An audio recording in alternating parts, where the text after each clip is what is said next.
The Pacific Theatre, 1942 to 1945. The dense jungle undergrowth of the Pacific Islands created a unique combat environment where engagements often occurred at ranges of less than 30 yards. In these conditions, the United States Marine Corps deployed a weapon that would challenge every assumption Japanese forces held about modern warfare: the 12-gauge pump-action shotgun.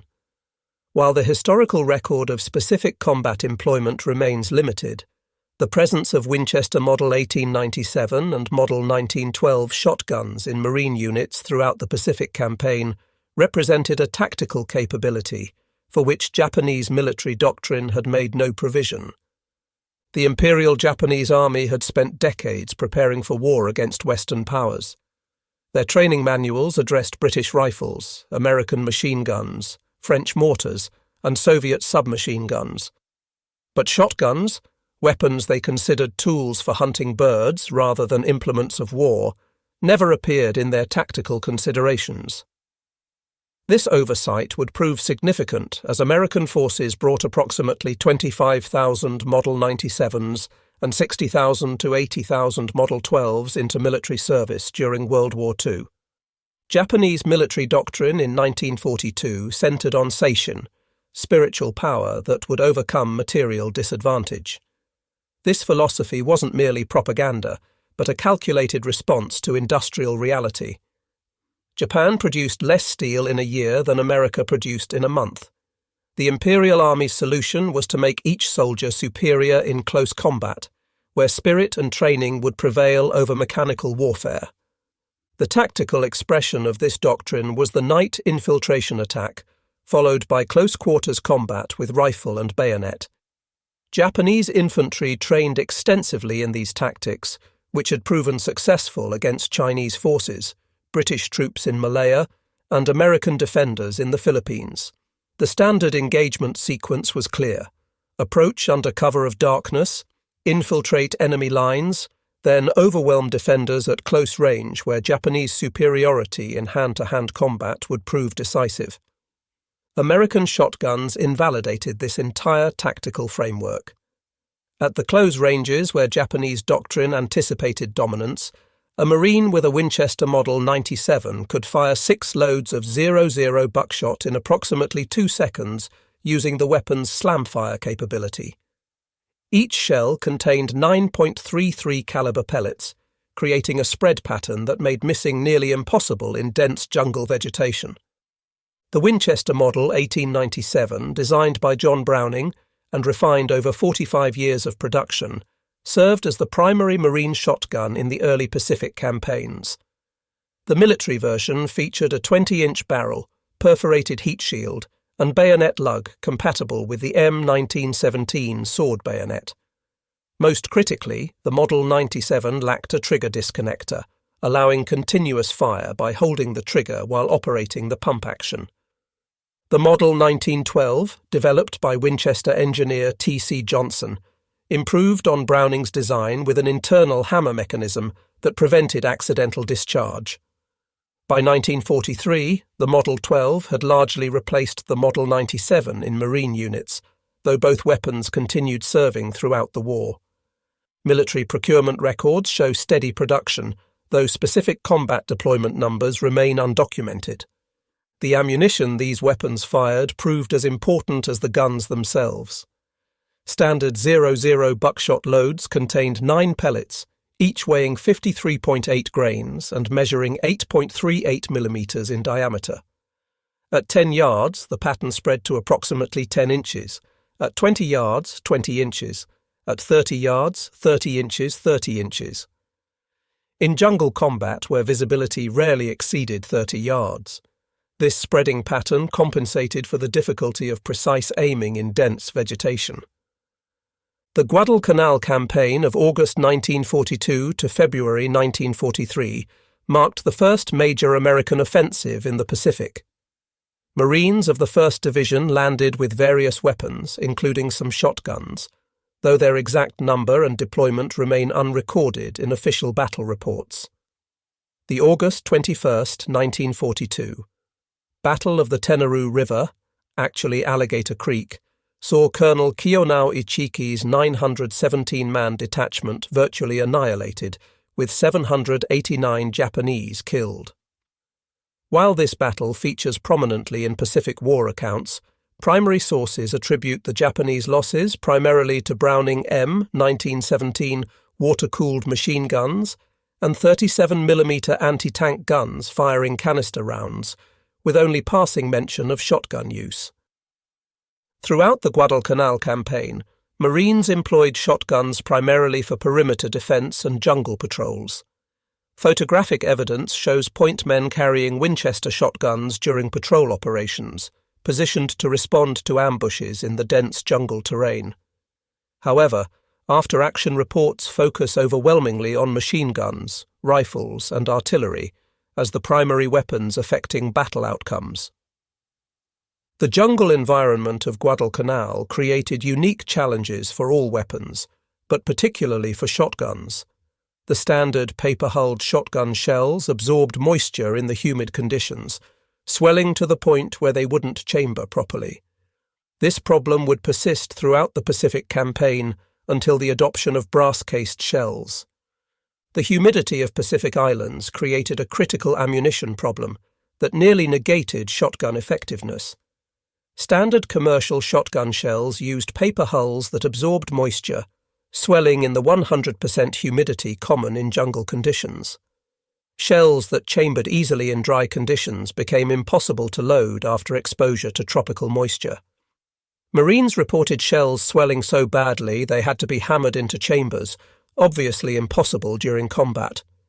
This crisis persisted until March 29, 1945, when the military officially adopted the all-brass M19 shell, designated Shell, Shotgun, Brass, 12-gauge, Number 00 Buck M19.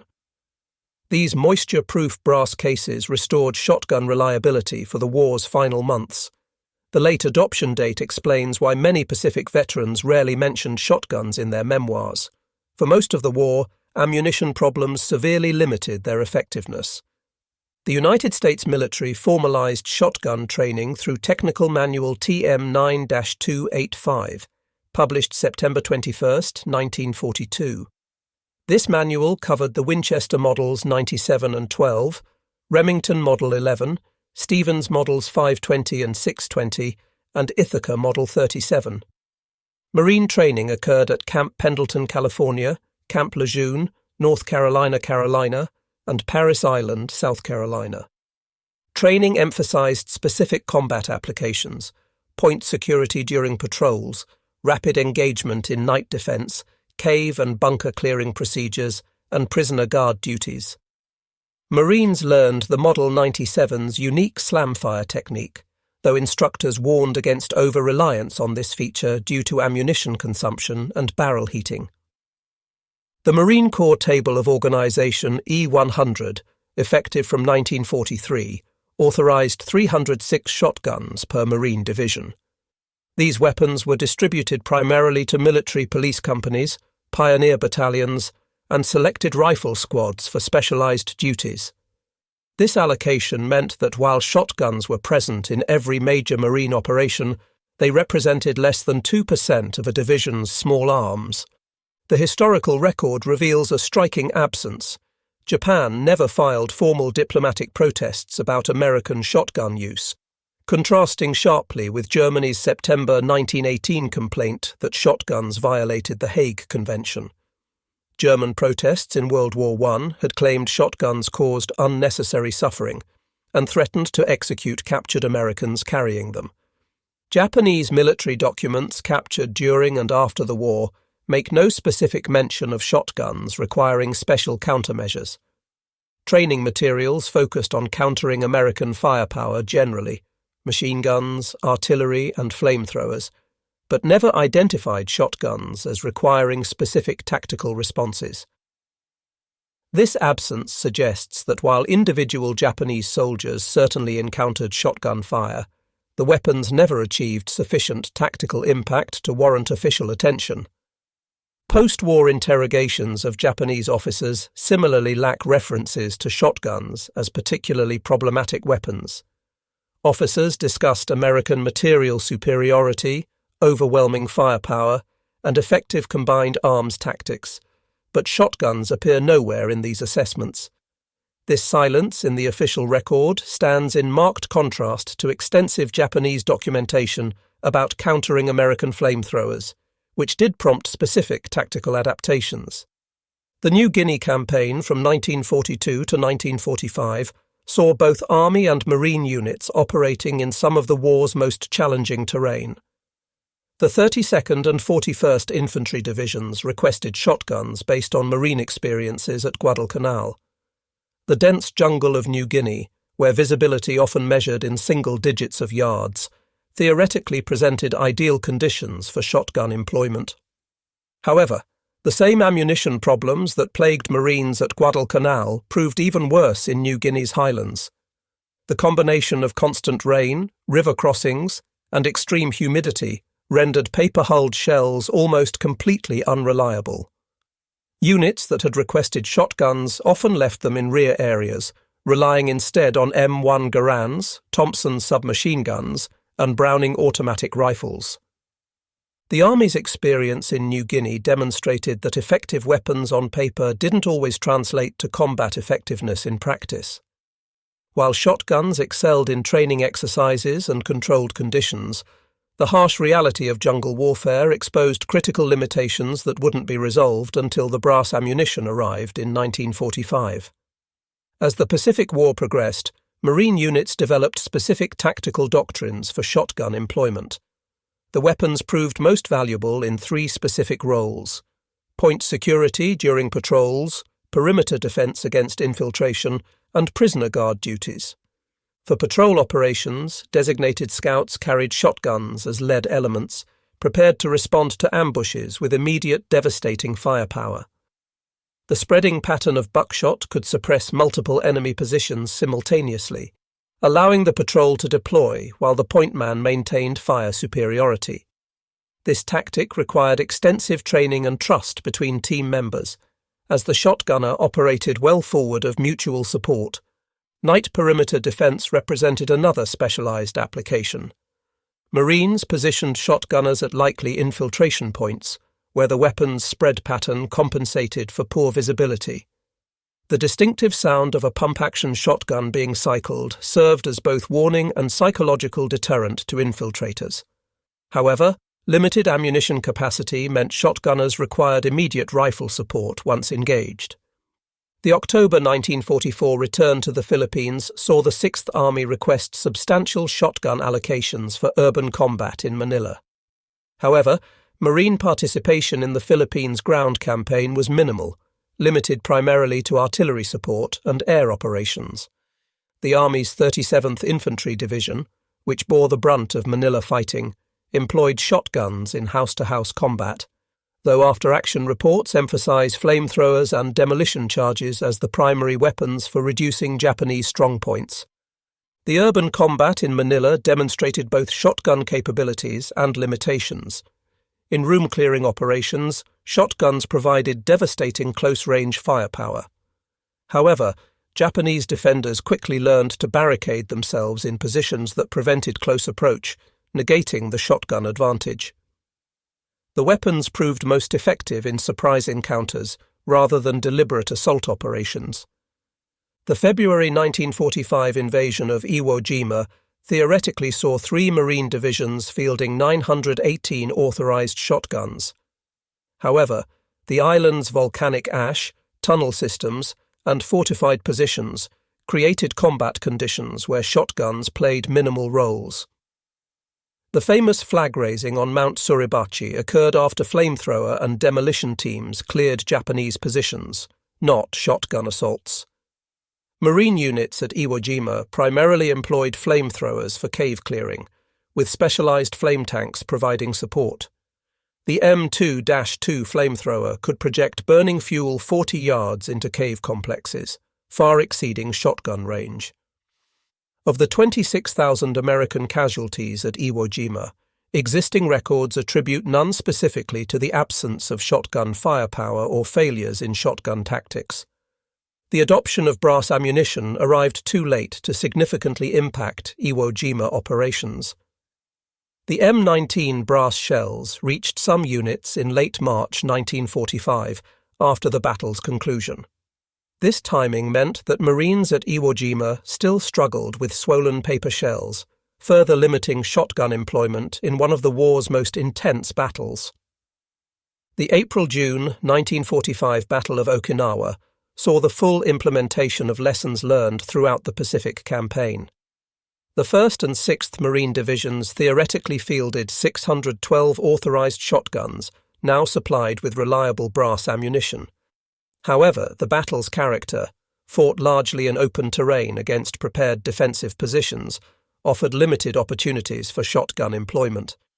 The Japanese 32nd Army on Okinawa had adopted a defense-in-depth strategy, avoiding the banzai charges that had characterized earlier battles. Japanese forces occupied fortified positions in the Shuri Line, fighting from bunkers and cave systems that kept American infantry at extended ranges. In these conditions, Marine units relied primarily on coordinated tank infantry tactics, with flamethrower tanks providing close support. Where shotguns did see use at Okinawa was in the final stages of position reduction, when Marine squads cleared surviving Japanese from captured fortifications. The weapons also served military police units managing the massive civilian population movement. However, these applications, while important, represented a small fraction of the overall combat effort. Despite extensive documentation of World War II combat, specific accounts of shotgun employment remain surprisingly rare. The Library of Congress Veterans History Project contains thousands of Pacific War interviews, yet mentions of shotgun combat are scarce. The National Museum of the Pacific War holds over 4,000 oral histories, but detailed shotgun combat accounts are nearly absent. Eugene Sledge's memoir, With the Old Breed, considered one of the finest Pacific War narratives, never mentions shotguns despite his service in a rifle company at Peleliu and Okinawa. Robert Leckie's Helmet for My Pillow similarly omits shotgun discussion despite his service with the 1st Marine Division at Guadalcanal. These omissions from detailed, comprehensive memoirs suggest shotguns played peripheral rather than central roles in Marine combat experience. The few available references describe shotguns as valuable for specific situations, but not as primary combat weapons. Veterans recall appreciating shotguns for night security and jungle ambushes, but emphasize rifles, machine guns, and mortars as the weapons that determined battle outcomes. This perspective aligns with official records showing shotguns comprising less than 2% of division armament. American industry produced substantial numbers of military shotguns during World War II. Winchester manufactured approximately 25,000 Model 97s and 60,000 to 80,000 Model 12s for military contracts. Remington, Stevens, and Ithaca contributed additional thousands. This production capacity demonstrated American industrial might, but doesn't necessarily translate to combat employment. Many shotguns served in training facilities, guard units, and rear area security rather than frontline combat. The military police required shotguns for prisoner management and convoy security. Navy vessels carried shotguns for boarding operations and security duties.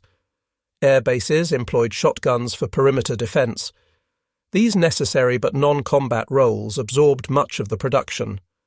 The disconnect between production numbers and combat accounts suggests that while America possessed the industrial capacity to arm every Marine squad with shotguns, practical limitations, ammunition problems, tactical constraints, and doctrinal preferences meant most remained in secondary roles.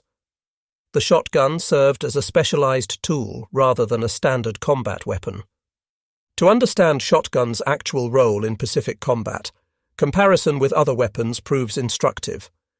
The M2 flamethrower, introduced in 1943, appeared in virtually every account of cave and bunker clearing.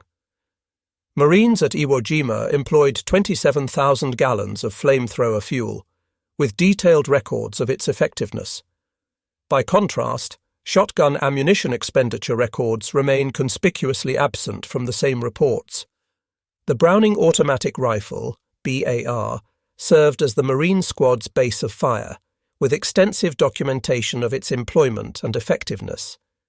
Every Marine Rifle Squad included 3 BAR teams by 1944, with detailed training programs and tactical doctrine. Shotguns, despite their theoretical authorization, never achieved similar doctrinal integration or combat documentation. Even the relatively rare M1918 Browning machine gun generated more combat accounts than shotguns. Veterans describe specific instances of Browning gun employment, ammunition consumption, and tactical impact. The absence of similar shotgun accounts suggests their actual combat use remained limited despite official authorization and production numbers. The disconnect between shotgun mythology and historical reality reflects broader patterns in World War II historiography. Popular culture, influenced by films and sensationalized accounts, has elevated certain weapons beyond their actual significance. The shotgun, with its dramatic visual impact and devastating close-range effect, naturally attracted such mythologizing. Post-war films depicted Marines clearing Japanese positions with shotguns, creating lasting public impressions unsupported by primary sources. Video games and popular histories perpetuated these images, establishing shotguns as iconic Pacific War weapons despite limited documentation of their actual employment. This myth-making process obscures the more mundane reality of their primarily auxiliary roles. The mythology serves narrative purposes, providing dramatic close combat encounters and technological contrasts between American and Japanese forces. However, historical accuracy requires acknowledging that while shotguns were present and occasionally effective, they never achieved the tactical significance of rifles, machine guns, mortars, or flamethrowers in determining battle outcomes. The few documented veteran accounts of shotgun use provide valuable insights into their actual employment. Marines who carried shotguns recall them as useful for specific situations, but burdensome for general combat. The weapon's weight, limited ammunition capacity, and specialized role meant many preferred rifles for routine operations. A Marine veteran interviewed in 1985 recalled carrying a Model 97 on Guadalcanal. It was good for night watch and jungle paths, but you couldn't engage at range. When the shooting started, you wanted a rifle. This practical assessment reflects the weapon's limitations in varied combat situations. Shotguns excelled in their niche, but couldn't serve as primary armament. Another veteran from the 2nd Marine Division described shotgun allocation. Each squad was supposed to have one, but half the time it stayed with the company gear. Too specialized for everyday use. This comment illustrates the gap between official authorization and practical employment. Units possessed shotguns, but often found rifles more versatile for routine operations.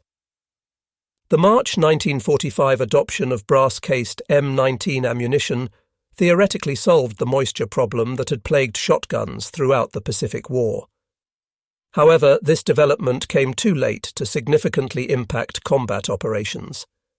By March 1945, Iwo Jima was secured, and the Okinawa invasion was weeks away.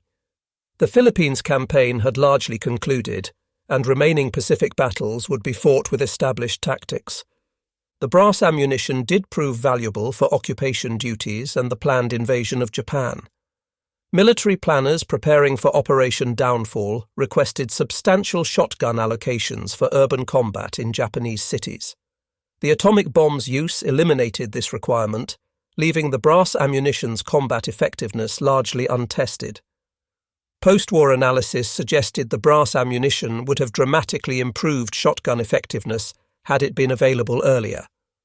However, such speculation cannot alter the historical record.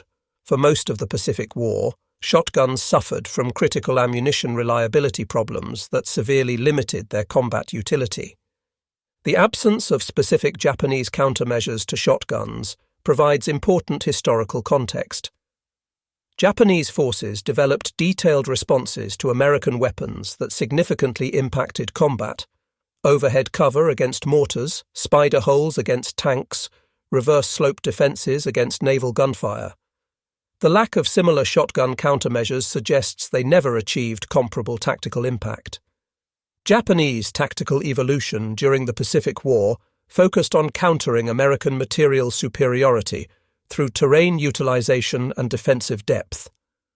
The shift from beach defense to inland fortifications, the development of interconnected tunnel systems, and the eventual abandonment of banzai charges all responded to American firepower generally rather than specific weapons like shotguns. Post-war Japanese military studies extensively analyzed American tactics and weapons, but barely mention shotguns. These studies detail American artillery coordination, naval gunfire support, and tank-infantry cooperation. The absence of shotgun analysis in otherwise comprehensive examinations suggests their minimal impact on Japanese tactical thinking. One of the most telling aspects of the shotgun story is the complete absence of statistical documentation. World War II generated enormous quantities of data: ammunition expenditure, casualty correlations, weapon effectiveness studies. Yet no reliable statistics exist correlating shotgun employment with enemy casualties or tactical outcomes. The Operational Research section, which analysed weapon effectiveness throughout the war, produced detailed studies of artillery, mortars, and small arms. These reports quantified hit probabilities, casualty rates, and ammunition efficiency. No comparable shotgun studies exist in the archives, suggesting insufficient combat employment to generate meaningful statistics. Even informal estimates remain absent from the record. Veterans readily estimate rifle rounds fired, grenades thrown, or mortar shells expended. Similar shotgun statistics don't appear in memoirs or interviews. This statistical void indicates shotguns remained peripheral to main combat operations, despite their theoretical presence in Marine units. The extensive shotgun training provided at Marine camps created expectations that combat experience didn't fulfill. Marines learned slam fire techniques, practiced jungle shooting scenarios, and qualified with buckshot and slugs. This training suggested shotguns would play major combat roles.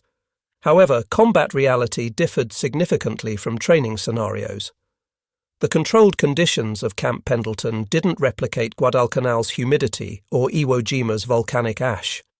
Training targets didn't shoot back or force engagements at extended ranges. The close-range encounters that dominated training proved less common than anticipated in actual combat. This disconnect between training emphasis and combat employment parallels other World War II experiences.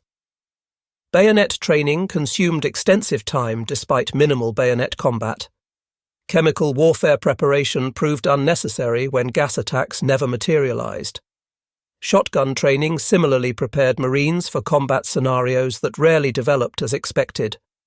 The logistical challenges of shotgun ammunition supply further limited combat employment. Each 12-gauge shell weighed approximately twice as much as a rifle cartridge, while taking up 3 times the space. A Marine could carry 80 rounds of rifle ammunition in the space and weight of 36 shotgun shells. Supply ships prioritized rifle ammunition, machine gun belts, and mortar shells over specialized shotgun loads. The limited cargo capacity of landing craft meant every ammunition case required justification.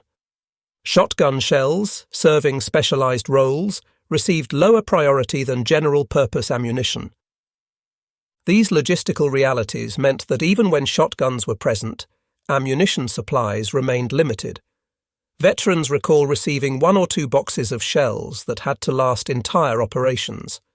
This scarcity discouraged liberal use, further reducing shotguns' combat impact below their theoretical potential. Military planners anticipated shotguns would excel in urban combat, prompting requests for increased allocation before the Manila and Naha city battles.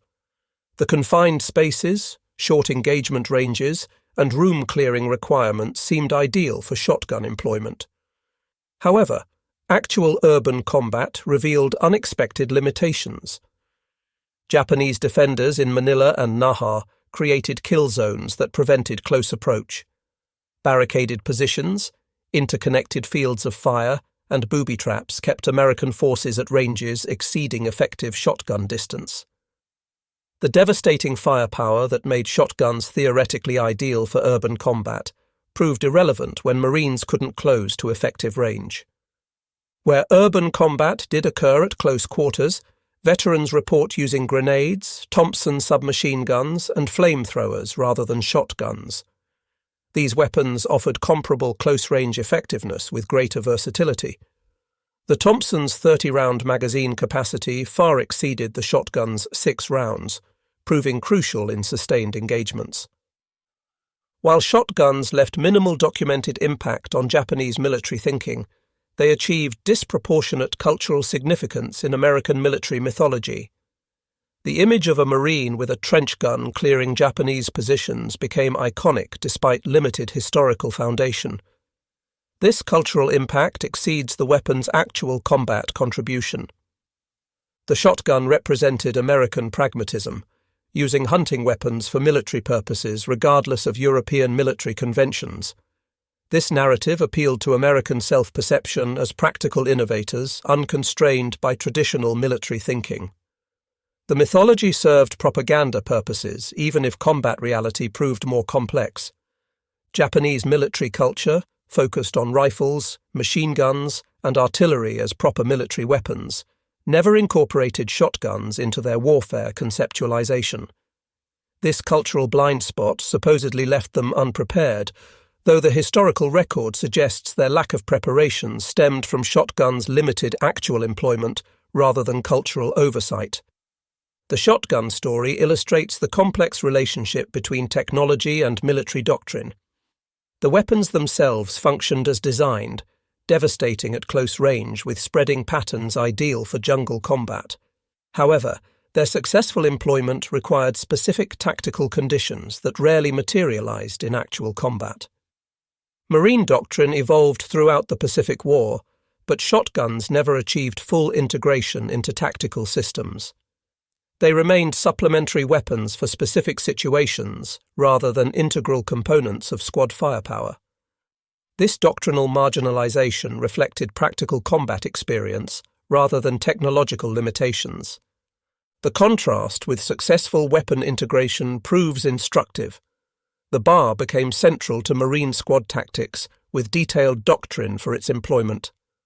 The flamethrower revolutionized bunker clearing, generating extensive tactical development.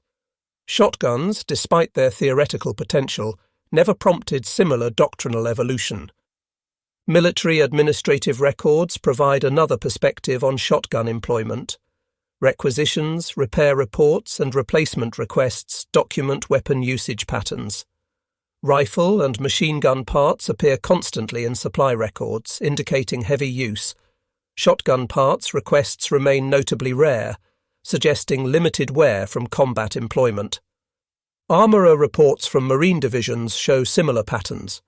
Rifles and machine guns required constant maintenance from combat use.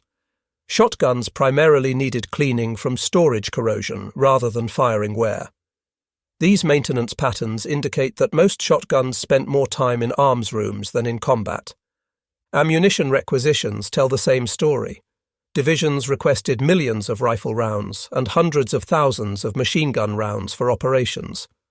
Shotgun shell requests remained modest, often for training rather than combat consumption. These administrative records corroborate the limited combat employment suggested by veteran accounts. Other nations' experiences provide context for evaluating American shotgun employment. British and Australian forces in the Pacific possessed minimal shotguns, relying instead on rifles and submachine guns for jungle warfare. Their combat effectiveness without shotguns suggests the weapons weren't essential for Pacific combat success. Soviet forces, fighting in varied terrain from urban Stalingrad to rural Kursk, never adopted combat shotguns despite massive small arms production. Chinese forces, engaged in close-quarters combat throughout their war with Japan, similarly didn't employ shotguns despite desperate need for effective weapons. This international perspective suggests shotguns represented one tactical option among many, rather than an essential combat capability. Nations achieved similar combat outcomes through different weapon combinations, indicating shotguns' tactical impact remained marginal despite American production capacity. Post-war military analysis evaluated World War II weapons for future conflicts. The Army's Infantry Board conducted extensive studies determining which weapons merited continued development. Rifles, machine guns, mortars, and recoilless rifles received priority. Shotguns earned minimal attention, suggesting their World War II performance didn't justify major investment. The Korean War saw limited shotgun employment despite extensive close-quarters combat. Marines in Korea carried M1 Garands, BARs, and carbines rather than shotguns for patrol operations.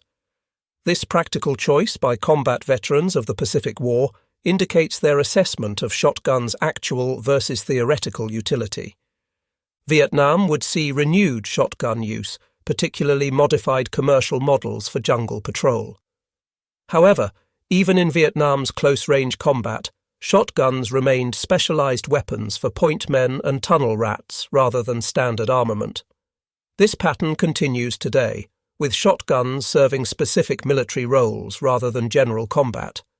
The historical record supports several conclusions about Japanese encounters with American shotguns in World War II. First, while shotguns were present in Marine units throughout the Pacific Campaign, their actual combat employment remained limited due to ammunition problems, tactical constraints, and doctrinal preferences. The March 1945 adoption of brass ammunition came too late to significantly impact combat operations. Second, Japanese forces never developed specific countermeasures to shotguns because they never achieved sufficient tactical impact to warrant special attention. The absence of shotgun references in Japanese military documents, training materials, and post-war analyses indicates their marginal role in determining combat outcomes. Japanese tactical evolution responded to American firepower, generally rather than specific weapons like shotguns. Third, the disconnect between authorized shotgun numbers and documented combat employment reveals the gap between theoretical capability and practical utility. While Marine divisions were authorized 306 shotguns each, most remained in secondary roles, guard duty, training, and rear area security, rather than frontline combat. Veterans' accounts, when they mention shotguns at all, describe them as useful for specific situations, but not as primary combat weapons. Fourth, the mythology surrounding Pacific War shotguns exceeds their documented historical impact. Popular culture has elevated shotguns to iconic status despite limited primary source evidence of their combat effectiveness. This myth-making obscures the more mundane reality that rifles, machine guns, mortars, and flamethrowers determined battle outcomes while shotguns filled specialized niches. The shotgun story offers broader lessons about military innovation and adaptation. Technical capability alone doesn't guarantee tactical impact. Weapons must integrate into doctrine, logistics, and training to achieve combat effectiveness. Shotguns possessed theoretical advantages, but failed to overcome practical limitations that restricted their employment. The Japanese military's failure to anticipate shotguns proved irrelevant because shotguns never achieved the tactical impact to exploit this oversight. Their lack of preparation reflected accurate assessment of shotguns' marginal role rather than critical oversight. The weapons that actually determined Pacific War outcomes, artillery, naval gunfire, aircraft, flamethrowers, received appropriate Japanese attention. American industrial capacity to produce thousands of military shotguns demonstrated manufacturing prowess, but didn't translate directly to combat power. The ability to make weapons exceeded the ability to employ them effectively in Pacific conditions. This disconnect between production and employment illustrates that industrial might alone doesn't guarantee tactical advantage. The story of Japanese infantry encountering American shotguns in World War II ultimately reveals more about military mythology than combat reality. While shotguns were present and occasionally effective in specific situations, they never achieved the devastating tactical impact that popular accounts suggest. Japanese forces were indeed unprepared for shotguns, but this unpreparedness proved largely irrelevant because shotguns played marginal roles in determining battle outcomes. The verified historical record, production numbers, training manuals, and organizational tables confirms shotguns' presence in Marine units. However, the absence of detailed combat accounts, statistical documentation, and Japanese countermeasures indicates limited actual employment. Veterans who carried shotguns recall them as specialized tools useful in specific situations, rather than primary combat weapons that changed battle outcomes. The March 1945 adoption of brass ammunition solved the critical moisture problem, but came too late to impact major Pacific battles. By the time reliable ammunition became available, the war was essentially decided through island-hopping campaigns that relied on combined arms tactics, overwhelming firepower, and naval supremacy rather than close-quarters shotgun encounters. The Japanese military's lack of specific response to shotguns reflected accurate tactical assessment rather than critical oversight. They correctly focused on countering the American weapons that actually determined battle outcomes: artillery, naval gunfire, aircraft, and flamethrowers. Shotguns, despite their theoretical close-range superiority, never achieved sufficient tactical impact to warrant dedicated countermeasures. Modern military forces continue to employ shotguns for specialized roles: breaching doors, less lethal ammunition, and specific close-quarters situations. This limited contemporary use parallels their actual World War II employment more accurately than popular mythology suggests. The weapons serve important but narrow purposes rather than functioning as primary combat arms. The transformation of limited historical reality into extensive popular mythology illustrates how war stories evolve beyond their factual foundations. The dramatic image of Marines with shotguns clearing Japanese positions appeals to narrative needs that historical accuracy doesn't satisfy. The mythology serves cultural purposes, demonstrating American pragmatism, technological adaptability, and combat innovation, even if the historical record proves more mundane. Understanding the actual role of shotguns in Pacific War combat requires separating verified history from accumulated mythology. The weapons were present, authorized, and occasionally effective, but never achieved the tactical significance that would justify their prominent place in popular Pacific War narratives. Japanese infantry may never have expected 12-gauge American shotguns in the assault, but this surprise proved largely irrelevant to battle outcomes determined by superior American firepower, logistics, and combined arms tactics. The verified history tells a less dramatic but more accurate story. Shotguns served as specialized weapons for particular situations, handicapped by ammunition problems until too late in the war, employed primarily in secondary roles, and never achieving sufficient tactical impact to significantly influence Pacific War outcomes. This reality may lack the dramatic appeal of mythology, but it represents the historical truth that emerges from careful examination of primary sources, veteran accounts, and military records. In the end, the story of Japanese forces encountering American shotguns reveals as much about military myth-making as about actual combat. The weapons achieved cultural significance that exceeded their tactical impact, becoming symbols of American pragmatism and firepower, despite limited documented combat effectiveness. This disconnect between mythology and reality serves as a reminder that popular military history often emphasizes dramatic narratives over mundane historical truth.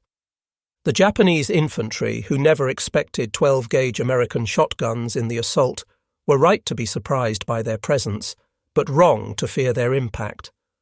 The weapons that actually defeated Japanese forces in the Pacific, overwhelming industrial production, superior logistics, coordinated combined arms, and relentless naval power, proved far more decisive than the occasional blast of buckshot in the jungle. The shotgun story, properly understood, illustrates not American tactical innovation through unexpected weapons, but rather the complex relationship between military capability, combat employment, and historical mythology in the Pacific War.